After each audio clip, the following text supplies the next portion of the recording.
Pada zaman dahulu kala, sebelum dunia ini terbentuk, sebuah entitas yang dikenal dengan nama Pangu menciptakan langit dan bumi termasuk matahari, bulan dan juga segala isinya. Dari sana kemudian muncul Dewi Nuwa yang mulai menciptakan. Manusia dibuat dari tanah liat dan juga roh kehidupan.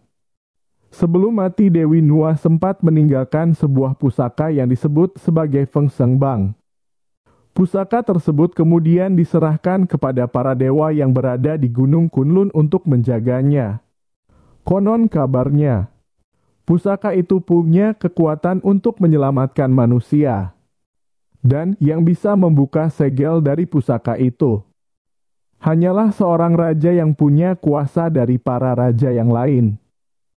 Pada masa itu, muncullah sebuah dinasti yang bernama Sang, yang seiring berjalannya waktu, dinasti tersebut diakui oleh 800 kerajaan dari negara timur, barat, selatan dan juga utara, yang kemudian dari sana membuat siapapun yang menjadi raja dari dinasti Sang akan dianggap sebagai raja dari semua raja. Namun, 500 tahun kemudian ada sebuah kerajaan yang bernama Jizhou, yang rupanya kerajaan itu berani menentang dan juga menolak untuk menyerahkan upeti kepada kerajaan Sang, karena dianggap sebagai kerajaan pemberontak. Akhirnya, kerajaan Sang mengirimkan pasukannya, yang dipimpin oleh Pangeran Yin bersama dengan para pengawal pribadinya untuk menghancurkan kerajaan Jizhou. Para pengawal ini dulunya merupakan anak-anak dari para raja-raja yang diserahkan untuk mengabdi kepada kerajaan Sang. Setelah dewasa, mereka lalu dijadikan alat untuk melawan setiap negara yang ingin memberontak, termasuk pangeran dari Jizhou. Film dimulai dengan memperlihatkan pasukan dinasti Sang yang dipimpin Pangeran Yin menyerbu kerajaan Jizhou. Dalam perang tersebut, Pangeran Yin memerintahkan agar Sukinsu, pangeran dari Jizhou, untuk meminta supaya ayahnya alias raja dari kerajaan Jizhou, agar segera menyerah. Namun karena sang raja Jizhou sepertinya sudah tidak mempedulikan anaknya itu, maka Pangeran Yin menyuruhnya untuk bunuh diri. Dari sana peperangan pun terjadi, yang kemudian membuat kerajaan Sang memulai serangannya. Dan hasilnya benteng pertahanan kerajaan Jizhou berhasil ditembus. Bersama dengan pasukannya, Pangeran Yin masuk ke dalam untuk menyerang sampai ke kota Jizhou, dan memusnahkan semua orang termasuk keluarga kerajaan.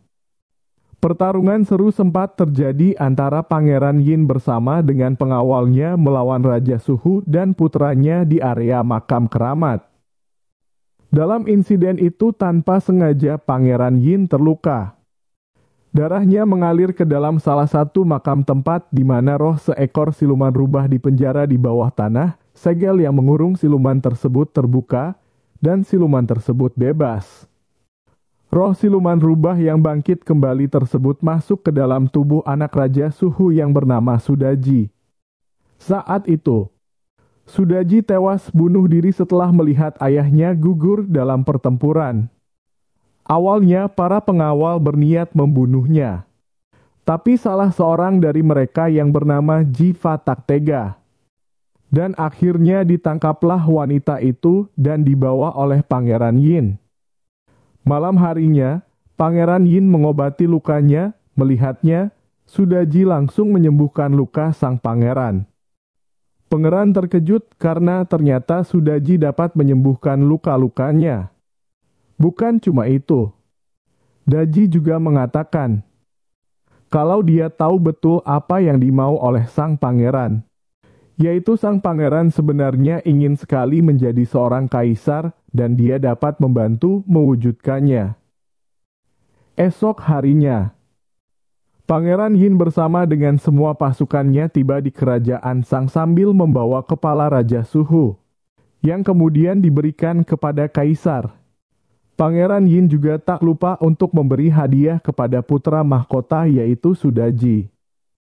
Ini merupakan bagian dari rencana Pangeran Yin untuk menggulingkan kaisar, jadi Sudaji yang diberikan secara cuma-cuma itu ternyata hanyalah umpan untuk membuat putra mahkota agar dirasuki oleh siluman rubah. Di mana saat mereka sedang merayakan pesta kemenangan, tiba-tiba sang putra mahkota malah menghabisi kaisar. Melihat kejadian itu, semua orang langsung bingung, karena dia pangeran sekaligus pewaris tahta.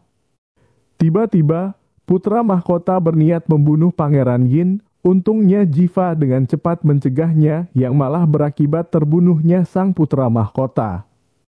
Tahu kalau dirinya membunuh putra mahkota, sempat membuat Jiva pasrah dengan hukuman yang akan dia terima, tapi Pangeran Yin membela Jiva karena dengan begitu semua rencananya udah berjalan dengan mulus. Adegan kemudian pindah ke tempatnya para dewa yang ada di Gunung Kunlun. Di sini beberapa dewa tertinggi tampak sedang berkumpul dan membicarakan perihal untuk menjalankan sebuah misi, yaitu menyerahkan pusaka Fensen Bang kepada raja dari segala raja manusia. Karena Kaisar Sang dan putra mahkota tewas, dunia manusia akan menerima kutukan dan bencana besar. Pusaka Fensen Bang diturunkan untuk mencegah bencana dan kutukan tersebut. Jika sang kaisar yang terpilih bisa membuka segel pusaka tersebut, maka dia akan mendapatkan kekuatan yang bisa menghapus semua kutukan di dunia ini. Di sini ada seorang dewa yang bernama Jiang Zia yang menawarkan diri untuk melakukan misi tersebut. Jiang Zia menganggap kalau dirinya lebih muda dan juga ilmunya masih berada di bawah para dewa yang lain. Cuma masalahnya bagi para dewa yang berani menyentuh pusaka Feng Seng Bang, maka dewa tersebut akan kehilangan kekuatannya dan tak bisa kembali lagi ke Gunung Kunlun. Jiang Zia tak keberatan dengan hal itu, dia lalu membawa dua muridnya yang akan menemaninya dalam perjalanan ke bumi, yaitu Nesha dan Yang Jian atau Dewa Erlang. Di kerajaan Sang, Pangeran Yin dinobatkan jadi kaisar. Dalam perayaan tersebut, seorang peramal diminta untuk meramalkan nasib dinasti Sang di masa depan. Tapi hasilnya ternyata tidak sesuai yang diharapkan. Di mana di dalam ramalan tersebut dikatakan, kalau dinasti Sang akan hancur karena adanya kutukan dari para dewa. Si peramal lalu mengatakan, ada satu cara supaya kutukan itu tak jadi menimpa negeri ini, yaitu sang kaisar harus mau mengorbankan dirinya sendiri dalam kobaran api. Sama seperti yang dulu dilakukan oleh leluhur dinasti Sang. Saat dinasti Sang didirikan, memakan banyak korban jiwa karena terjadi peperangan di mana-mana. Hal itu memicu kutukan para dewa. Saat itu, kerajaan Sang diterpa bencana alam, kekeringan, dan kelaparan. Untuk menghentikan kutukan tersebut, Kaisar Sang yang pertama mengorbankan dirinya sendiri. Mendengar hal tersebut, sang kaisar jadi bimbang. Bahkan putranya yang bernama Yinzhou, yang merupakan sahabatnya Jiva mengusulkan supaya dia saja yang dilantik menjadi raja demi menggantikan sang ayah. Namun rupanya sang kaisar dengan berani memilih untuk mengorbankan dirinya demi menyelamatkan dinasti ini. Malam harinya Yinzhou ingin bertemu dengan ayahnya, karena sang ibu ingin makan malam bersama. Tapi di tengah jalan, tiba-tiba dia melihat seekor siluman rubah yang sedang memangsa manusia. Dengan cepat Yinzhou bersama dengan Jiva mengejarnya. Siluman itu berlari dan masuk ke istana kaisar. Ketika berada di dalam kamar kaisar, betapa terkejutnya Yinzhou melihat sang ayah sedang bersama dengan Sudaji. Beberapa hari kemudian, seorang raja dari kerajaan Siki yang bernama Jicang dari wilayah barat berencana untuk mengunjungi kaisar dalam rangka menyerahkan upeti, sekaligus menemui anaknya yang sudah tidak pernah dia lihat sejak 8 tahun yang lalu, yaitu Jiva. Saat itu, di wilayah Siki sudah mulai kekeringan dan gagal panen. Sementara itu, Jiang Ziya tiba di benteng kerajaan Sang bersama dengan Nesa dan Yang Jian. Namun, karena tak punya tanda pengenal, mereka malah dijual untuk jadi budak. Saat itu, sedang ada pembangunan kuil dari kayu untuk melakukan pengorbanan kaisar. Karena melawan, seorang mandor menghukum mereka dengan cambuk, namun untungnya dengan cepat Nesa menghalau serangan tersebut. Namun hal tersebut malah membuat seekor gajah yang sedang menarik kayu jadi panik sehingga kayu yang ditariknya terjatuh dan akan menimpa para pekerja. Yang Jian dan Nesa menggunakan kekuatannya untuk menolong para pekerja tersebut. Jiva dan Yinjo yang kebetulan melihat kejadian tadi membawa Jiang Ziya dan yang lainnya untuk menghadap kaisar. Saat itu, kaisar sedang bertemu dengan seorang siluman yang menyamar sebagai penyihir yang bernama Shen Gongbao. Kaisar bermaksud meminta bantuan supaya mencari cara agar dia tidak mati terbakar pada saat sang kaisar mengorbankan dirinya. Singkat cerita, bertemulah kaisar dengan Jiang Ziya yang datang untuk memberikan pusaka Feng Sheng Bang yang berfungsi untuk menghilangkan kutukan. Namun setelah mendengar penjelasan dari Shen Gongbao kalau pusaka tersebut bisa memberikan kekuatan dahsyat dari setiap korban manusia, tiba-tiba sang kaisar jadi punya rencana lain.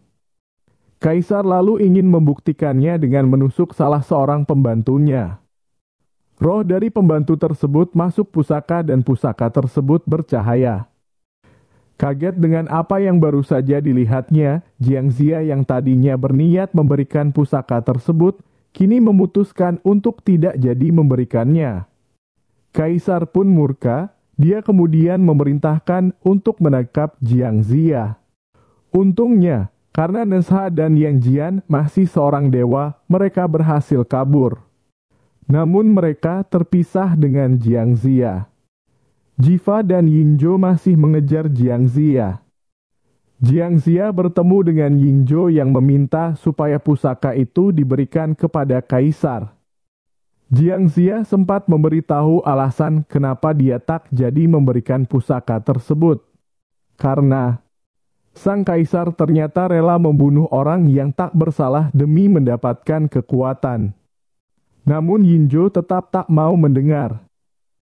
Tiba-tiba Yinjo terkena batu dan pingsan. Untungnya Jiang Ziya dan Jiva menolongnya. Setelah sadar, Yinjo tetap meminta agar Jiang Ziya menyerahkan pusakanya. Tiba-tiba Nesa dan Yang Jian datang. Nesa mengikat Yinjo. Jiva mengambil pusaka yang terjatuh dan melemparkannya ke jurang untuk menyelamatkan Yinjo. Namun, berhasil diambil kembali oleh Jiang Ziya.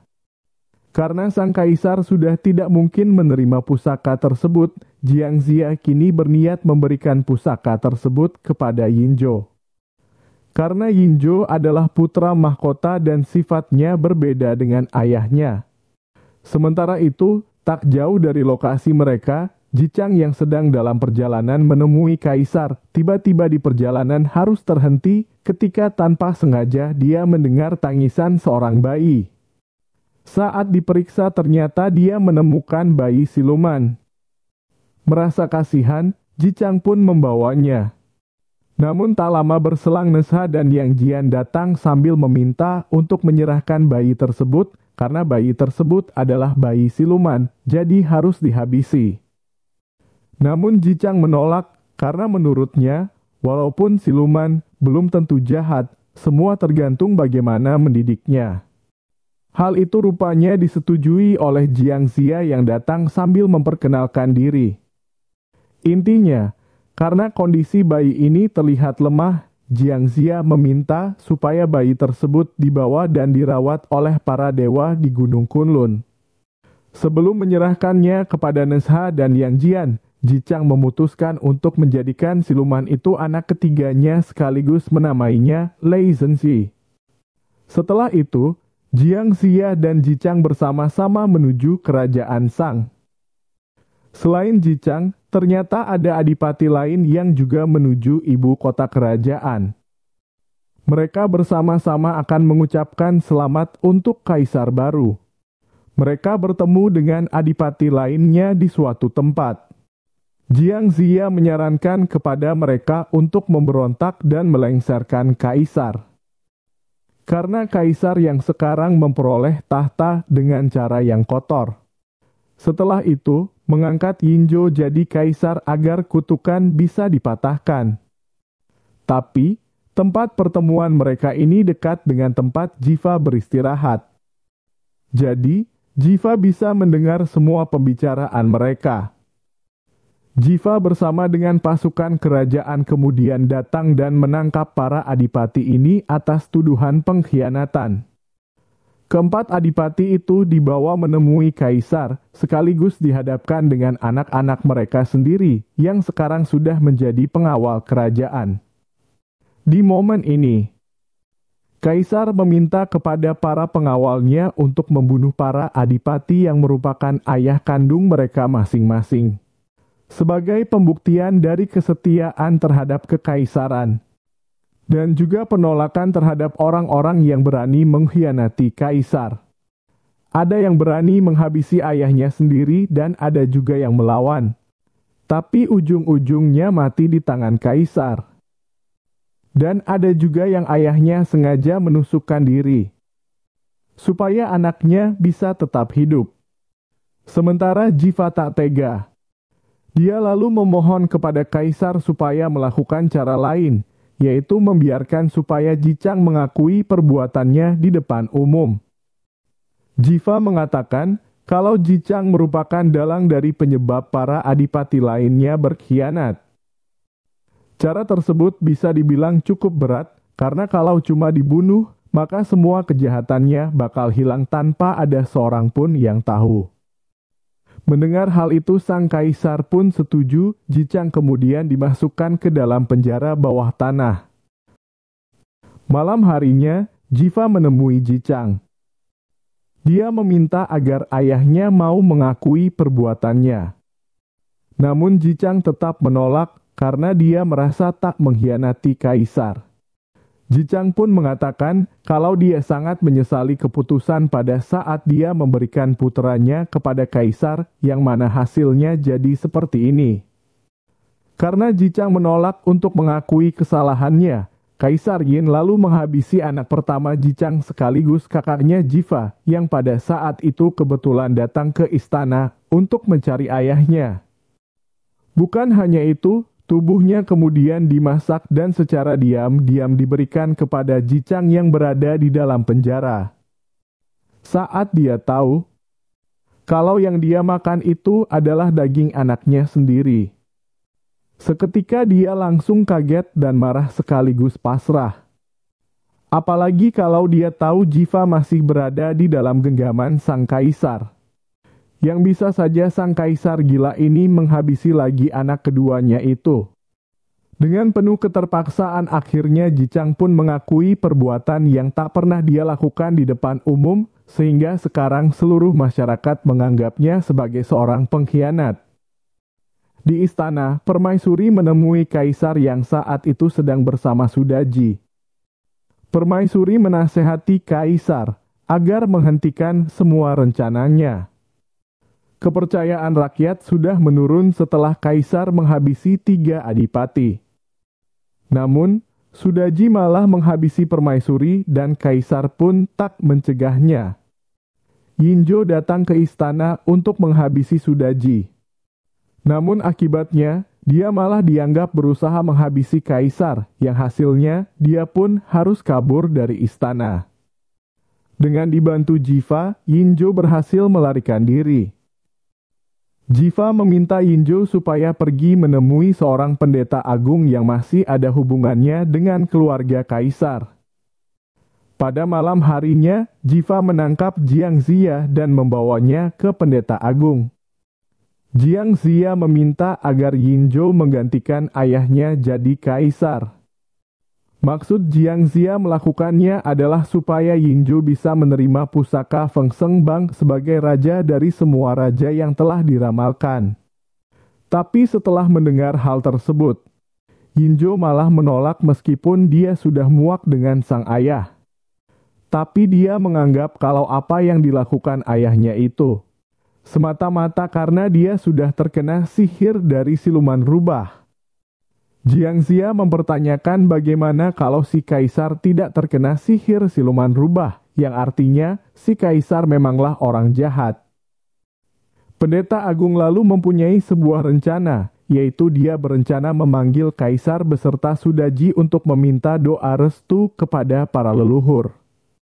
Jadi sang pendeta agung berniat untuk membuktikan kalau tubuh Daji selama ini dikuasai oleh siluman rubah, dan jika itu benar, maka kaisar diminta untuk membunuh makhluk itu. Singkat cerita, begitu kaisar bersama dengan Sudaji datang ke kuil pendeta agung untuk meminta restu kepada para leluhur. Pendeta agung ingin menghabisi Sudaji karena tahu dia siluman.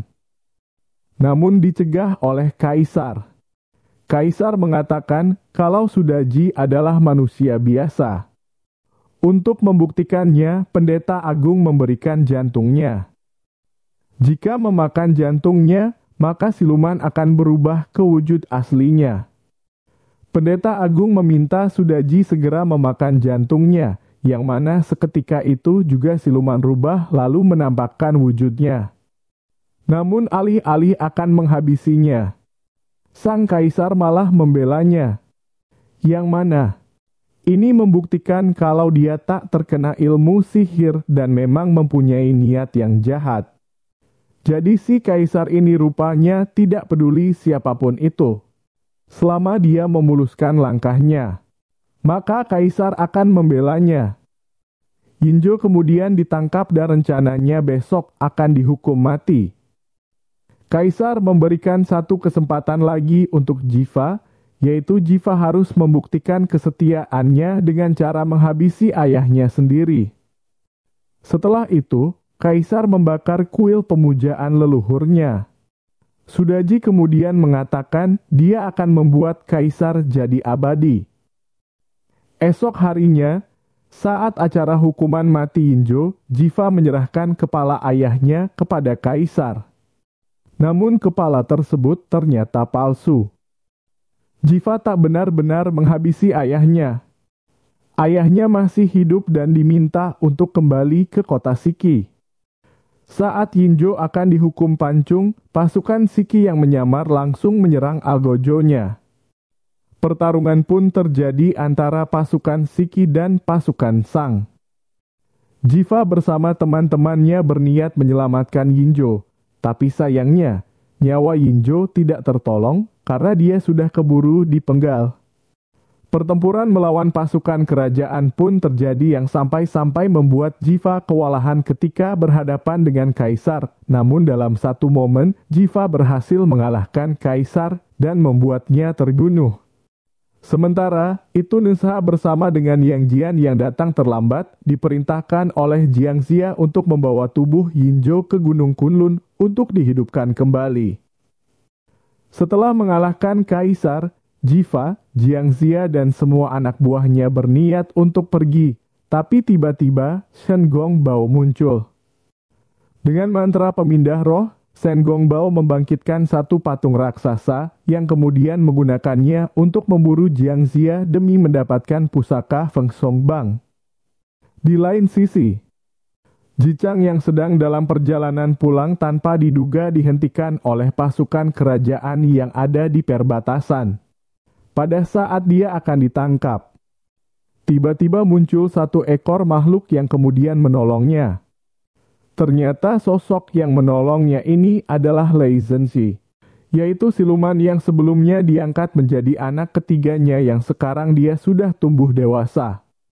Di tempat lain, Jiva masih terus dikejar Shen Gongbao karena yang diincar adalah Jiangxia. Jiva lalu menyamar sebagai Jiangxia. Dia berhasil memancing makhluk jadi-jadian itu sampai ke ujung tebing. Dalam kejadian itu, Jiva masih selamat. Jiva kemudian pulang kampung ke negara Shiki, dan akhirnya bisa bertemu kembali dengan ayahnya, yang sudah tiba terlebih dulu. Di akhir cerita, Siluman rubah yang menemukan tubuh kaisar langsung terkejut ketika dia tahu kalau sang kaisar sudah mati. Dia kemudian membangkitkan kembali sang kaisar. Beberapa waktu kemudian, dinasti Sang kedatangan panglima perang mereka, yang rupanya sang panglima ini selama 10 tahun terakhir berperang di Laut Utara. Dan film pun berakhir.